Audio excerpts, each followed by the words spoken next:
Hello students, so let me continue from where I left in my previous video. I must draw your attention to this aspect of Ranga's character. Aspect means nature, or we can say quality. He knew when it would be to his advantage to talk to someone and rightly assessed people's worth. As for his namaskara to me, he did not do it like any present day boy, with his head up towards the sun, standing stiff like a pole without joints, jerking his body as if it was either a wand or a walking stick. Now, either or is actually a correlative conjunction, dear students. See, the author has used it here. Nor did he merely fold his hands. He went low to touch my feet, did a namaskara in a very religious way. May you get married soon, I said, blessing him. After exchanging a few pleasantries, I left. Now, after talking with him a bit, pleasantries here means after engaging with him in a casual conversation for a few minutes, then I went back home. Now, the narrator, his name is not been mentioned yet, but let me say it to you all now. His name is Shama, and by profession he is a matchmaker. Matchmaker in the sense is that he arranges marriages between a bride and a groom. He is a potential matchmaker. We'll get to know about this quality of the narrator at the very last moment, at the climax part. We'll get to know that he, as a profession, he is a matchmaker. Now, before that part, let us come to this part. That afternoon, when I was resting, Ranga came to my house with a couple of oranges in his hand. A generous, considerate fellow. It would be a fine thing to have him marry, settle down, and be of service to society, I thought. I thought that this is the right time to get him married, so that ultimately he would be a service to society. For a while we talked about this and that. Then I came to the point. Rangappa, when do you plan to get married? I am not going to get married now, he said. Why not? I need to find the right girl. I know an officer who got married only 6 months ago. He is about 30 and his wife is 25, I am told. They will be able to talk lovingly to each other. Let's say I married a very young girl. She may take my words spoken in love as words spoken in anger. Recently, a troupe in Bangalore staged the play Shakuntala. Troupe, Troupe. Troupe means a theatre group. Now, Ranga went to Bangalore for higher studies. In the course of his higher studies, he stayed in Bangalore. He enjoyed a few of recreational activities. There he saw a theatre, and it is about the mythological play Shakuntala. Now, reference from that play is there in terms of Ranga's ideology related with marriage. So let us read that part. There is no question of Dushmanta falling in love with Shakuntala if she were young, like the present day brides, is there. What would have happened to Kalidasa's play? If one gets married, it should be a girl who is mature. So ultimately, what Ranga wants a mature girl, a girl who is mature. Otherwise, one should remain a bachelor. That's why I am not marrying now. So, the main criteria of Ranga is that Ranga wanted to marry, definitely, but not a young silly girl.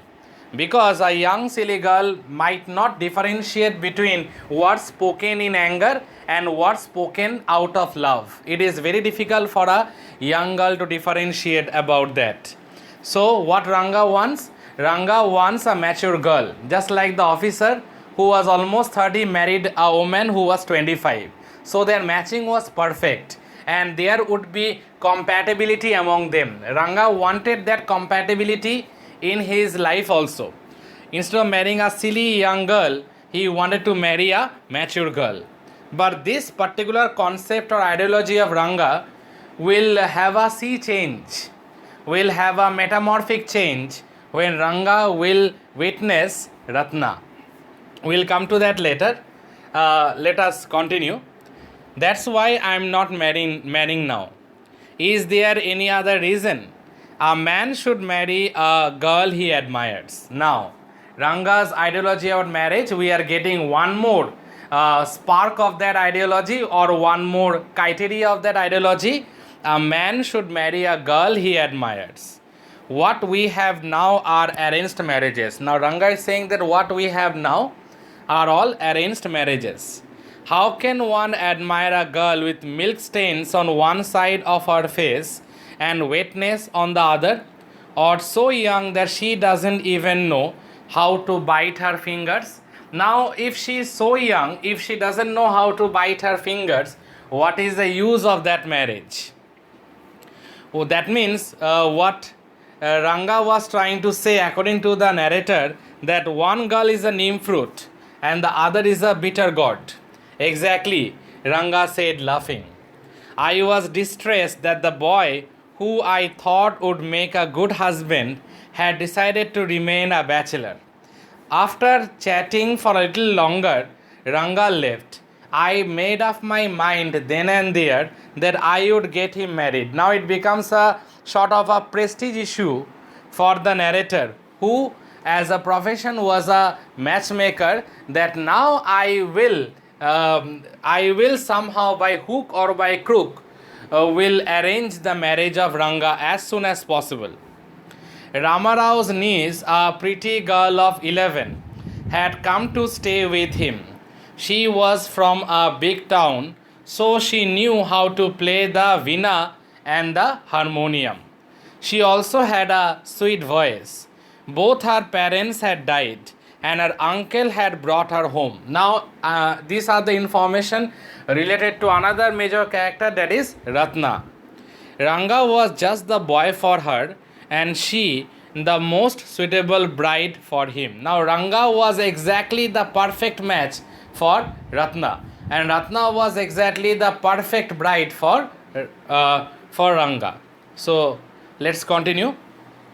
Since I was a frequent visitor to Ramarao's place, the girl was quite free with me. Since I used to visit the house of Ramarao, the girl was quite frank, candid, or rather to say was quite free with me.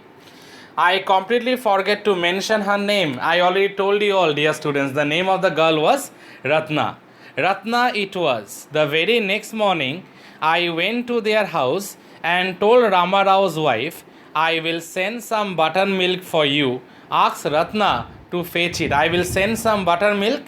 You please send Ratna to fetch it. Because the narrator had a plan in his mind. The plan is related with the matchmaking and the ultimate successful completion of marriage between Ratna and Ranga. So let me continue. Ratna came. It was Friday. So she was wearing a grand sari. I told her to sit in my room and requested her to sing a song. And Ratna, she was very much proficient, and she could play the veena and the harmonium, and she could sing also in a very melodious manner. So without wasting any more time, she went on singing. I told her to sit in my room and requested her to sing a song. I sent for Ranga. While she was singing the song, Krishnamurti in front of my eyes. This is the lyrics of the song. Krishnamurti refers to Lord Sri Krishna, and what an irony, at that time only Ranga appeared. Ranga reached the door. He stopped at the threshold. Threshold means near the premises of the house. He did not want the singing to stop, but was curious. Curious, two meanings are there, dear students. One is inquisitive and another one is eager. But was curious to see the singer. Carefully he peeped in. The light coming into the room was also blocked. Ratna looked up and seeing a stranger there, abruptly stopped. Abruptly means all of a sudden. Ratna was very much surprised when she found Ranga waiting there, and Ranga was a stranger to her. She might be very much free and candid with the narrator because she saw the narrator previously, but she haven't seen Ranga, so she stopped singing. So let me continue with the next paragraph. Suppose you buy the best quality mango. You eat it slowly, savoring its peel before biting into the juicy flesh. You do not want to waste any part of it. Before you take another bite, the fruit slips out of your hand and falls to the ground. How do you feel? Ranga's face showed the same disappointment when the singing stopped. The same feeling can be seen when you are peeling a mango and about to devour it. All of a sudden it falls from your hand on the ground. The same disappointment can be seen in the face of Ranga also. You sent for me, he asked as he came in and sat on the chair. Ratna stood at a distance, her head lowered. Ranga repeatedly glanced at her. Once our eyes met, and he looked very embarrassed. No one spoke for a little while. It was my coming in that stopped the singing. Let me leave. Now Ranga told the narrator that because of my arrival, she stopped her singing because I was a stranger to her. So let me go, and so that she can sing freely. But Ranga told the narrator that let me leave, but Ranga stayed there for a long time. Words, mere words, the fellow said he would leave but did not make a move. How can you expect words to match actions in these days of Kali Yuga? Ratna ran inside, overcome by shyness. After a while, Ranga asked, "Who is that girl, Swami?"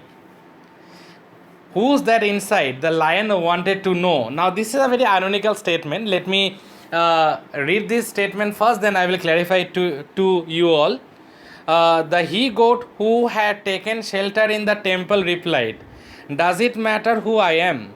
I am a poor animal who has already eaten 9 lions." Now here it means that 9 lions means already he, as a matchmaker, successfully he conducted the marriage of 9 bridegrooms. So already he wanted to successfully conduct one more marriage, and that marriage will be between Ranga and Ratna. Does it matter who I am? I am a poor animal who has already eaten 9 lions. I have vowed to eat one more. Now that particular person that he has vowed to eat one more is Ranga. That means 9 marriages already he successfully solemnized because he was a matchmaker by profession. Now this is related with Ranga, and he already decided, planned in his mind when he heard about Ranga's ideology related with marriage, that he was determined from that point of time only that yes, now it's my responsibility to get Ranga married. Tell me, are you male or female? The lion fled the place in fear, it seems. Now after when I ask this idiotic question, are you a male or female, then the lion here refers to Ranga, he fled from that place. Like the he-goat, I said, what does it matter to either of us who she is? I am already married and you aren't the marrying kind. Now I already told Ranga also that you are not very much eager to get married right now, and I have already married. So what is the big issue, or what is the big deal? So I have decided, I already discussed up to you are in the marrying kind in this video. Dear students, in my next video I will continue from page number 21 of your text. Listen to this video, and if there is any doubt, kindly clarify. Thank you students, thank you all.